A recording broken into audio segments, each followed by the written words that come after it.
Peter Schwartz, Islanders reporter. How you doing today? I'm doing well, guys. How are you? We are doing well. Fine. So let's get right into it, shall we? So Ryan Pulock extension, $10 million over 2 years to avoid arbitration. What's your take on this deal?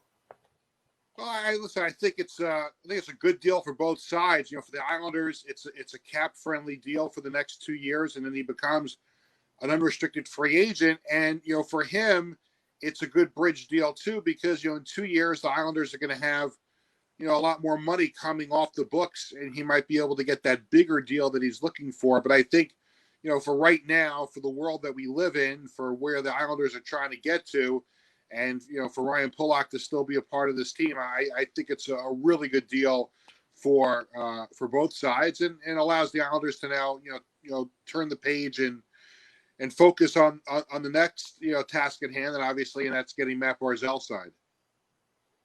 Yeah, I mean, and you mentioned Matt Barzal. Obviously, that's the big fish that they want to keep and they have to keep. But you had the chance to talk to Pulock, and how excited is he to stay here in New York and continue to help this franchise go in the right direction? Well, look, he's a homegrown Islander. He doesn't want to go anywhere else, and obviously coming off the the playoff run that the Islanders just had, and you're playing for a Stanley Cup winning head coach and a Hall of Fame general manager. I mean, if you just ran into him on the street somewhere and I said, how happy are you? He's going to say he's thrilled. He's ecstatic. He's an Islander. He doesn't want to go anywhere. It's the team that drafted him, and he's had playoff success with them now. And he's he's their best defenseman now. There's no there's no ifs, ands, or buts about it. His game has evolved to the point where. And I remember, writing about this and asking him about it during the playoffs when he made that, that goal-saving play, off the line against the Panthers in the qualifying round. And it kind of struck me at that point, like, here's Ryan Pulock, who was drafted. Everyone knew he had the big rocket shot. It's been on display in the NHL for a few years now. But he has really, molded the defensive side of his game. And Barry Trotz talked about it a lot during the season. And he's their Islanders' best defenseman. So the fact that they have him locked up is huge. And he knows, what this Islander team is capable of doing over the next few years now. So there's no question he's excited about this. He showed his value a lot more, especially when Pelech went down, because that was his, that's his defensive partner. And he played well in his absence. And, in the playoffs, him coming back, Pelech coming back, like a perfect unit together. So what's the importance of those two together on the line? Because now, you lose Toews. Dobson has to step up now. Pelech and Pulock are going to have to be that best defensive pairing. Well, look, all you have to do is look at the numbers when it comes to Pelech. Adam Pelech gets hurt on January 2nd before the Islanders-Devils game, and you can see where the Islanders went downhill. They could never really get their act together, trying to fill his void. It got a little bit better after they acquired Andy Green, but you see how important Pelech is, and when they were able to restart in the bubble after the hiatus, and they were able to get him back, they don't make that run through the playoffs without Adam Pelech. I know Boychuk came back and Cizikas came back, but the fact that they were able to participate in the playoffs with Adam Pelech healthy is just incredible. And then you look to the Tampa Bay series. And he gets hurt, and he still winds up playing that whole game, with that injury. And obviously, you have to hope that he's ready for the start of the season, whatever that might be. But he's so important and an unheralded draft pick, a few years ago, and he's really developed into a solid player. And the Islanders clearly, while Ryan Pulock is the Islanders' best defenseman, in my opinion, they don't go on the run without Pelech, and they are the perfect complement to each other. They both, left-handed shot, right-handed shot. Pulock has the bigger shot, and maybe the more potent player on the power play. But Pelech's got he's got a sneaky good shot too, as he showed in the playoffs. So he's he might be 1B. Pulock could be 1A, and he's 1B, no question. The Islanders are used to having that, especially in goal with the 1A and the 1B. So, Brendan, what were you going to say?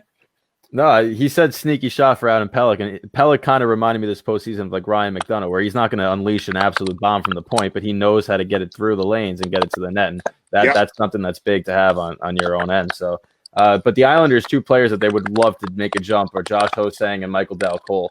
If they took a leap and became effective NHL players this year, that would be huge for them. Do you think that this year is a make or break season for both players? You know, I'll take Ho-Sang first. Okay. I honestly don't know if this guy really has a future with the Islanders. And I'm surprised that, he's still part of their inner circle. They tried to trade him. Nobody wanted him. Nobody took him off waivers. Listen, if Barry Trotz can get a whole training camp with him and get his head on straight, maybe. But I think you've got a better chance of making a case for Dal Cole. I mean, here's a guy that last season, not this past season, the year before, kind of came on the scene a little bit, and, showed a little bit.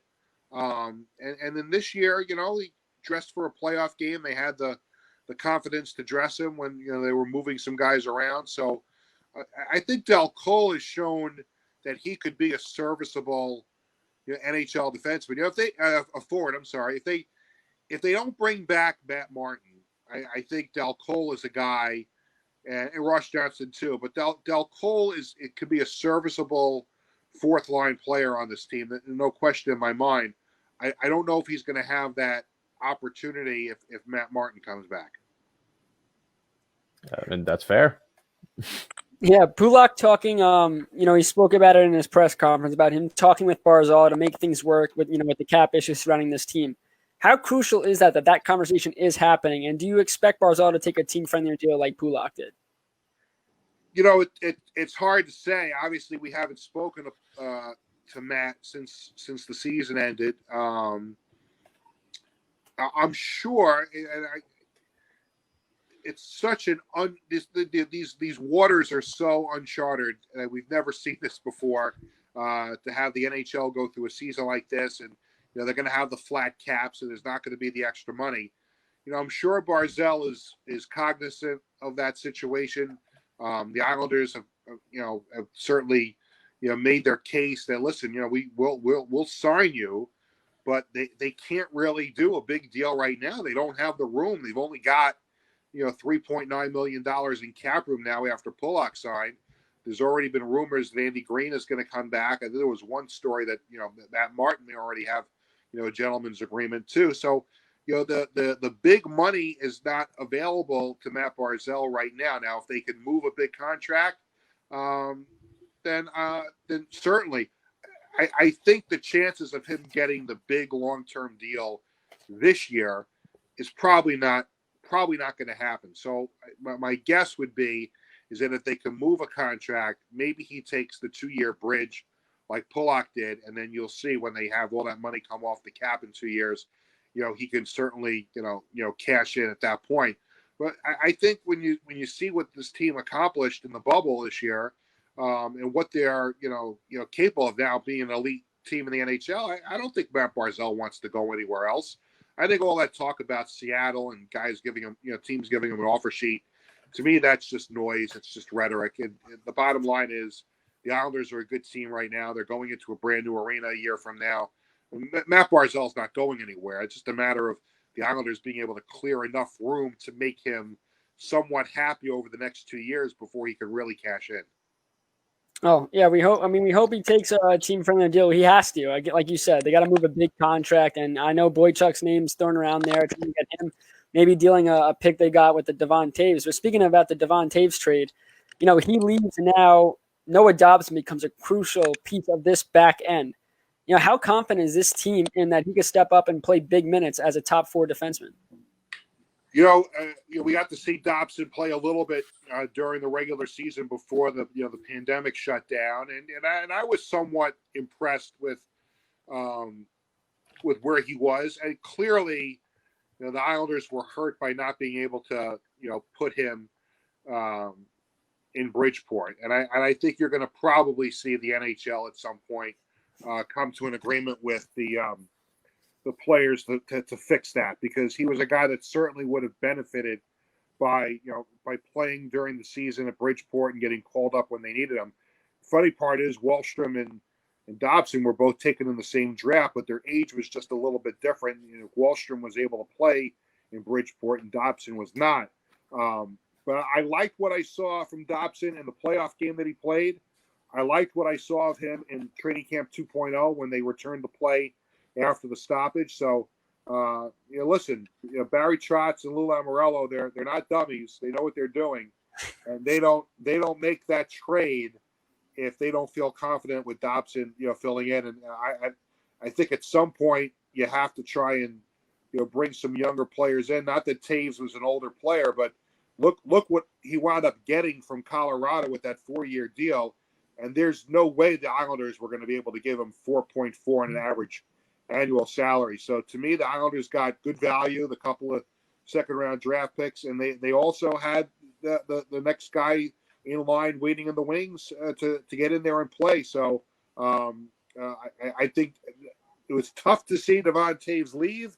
You want to try and keep all your players, but someone's got to go when you've got a cap situation, and he was the one. And well, luckily they have a guy like Noah Dobson. Remember, they also have there's other guys in Bridgeport and in juniors that they've recently drafted. Bodie Wild is probably not going to be too far away. So you can't you like to have depth, but you can't play everybody. So when you have a chance to move Dobson up, I think this trade was good for the Islanders. Yeah, and I do think that at least one of those draft picks, second-round pick, will be used dealing Boychuk Simmer like we saw with Mark Stahl being dealt to Detroit. So last question, Brendan. So the last question before we let you go. For the New York Islanders, obviously, this season ended with a cap crunch, and next season probably will have the same thing with a flat cap likely to remain. Obviously, if they don't have a regular NHL season, it still becomes likely there's a flat cap. Next season, they have 3 RFAs in Beauvillier, Pelech, and Sorokin that are going to need new deals. So do you think that they have some more maneuverability, or that one of those RFAs is likely to leave come after the end of 2021?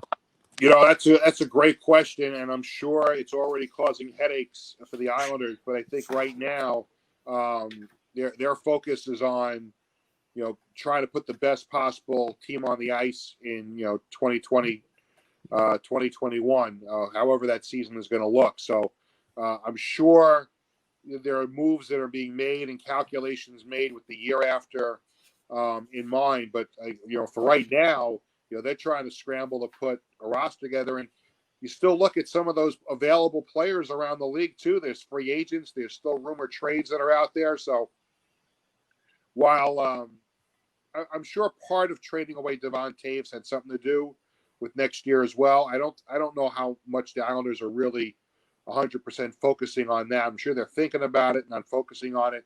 But those are your 3 guys that you mentioned that are extremely important to the Islanders, both right now and down the road. If I had to pick one of them that could get dealt, to me would be Beauvillier. Because Sorokin, if it all pans out with him, he's your franchise goalie for a long time. And we talked a little bit before about how important Adam Pelech was to the Islanders. So, if they're under a crunch next year and they have to get rid of one of them, Beauvillier is a guy, and again, just like Toews, he's a young player. He's a guy that's probably going to bring you back a good package, and you hate to see him go. But again, you've got Wallstrom coming up. You've got, other players in the system that they've drafted that, could be ready to go a year from now. To me, if there's one out of the 3 that I think could be expendable a year from now, it might be Beauvillier. Interesting stuff. I mean, he's probably the one that's worth the most. He's a young kid, fast. He showed what he could do in the playoffs. He took major steps, I think, this season, creating plays for himself. But Peter Schwartz, thank you so much for joining us. It was a pleasure speaking with you. Thank you very much. Oh, my pleasure. Thanks for inviting me, and hopefully next time we chat, we're going to be in the middle of the season. I second that. All right, have a good one.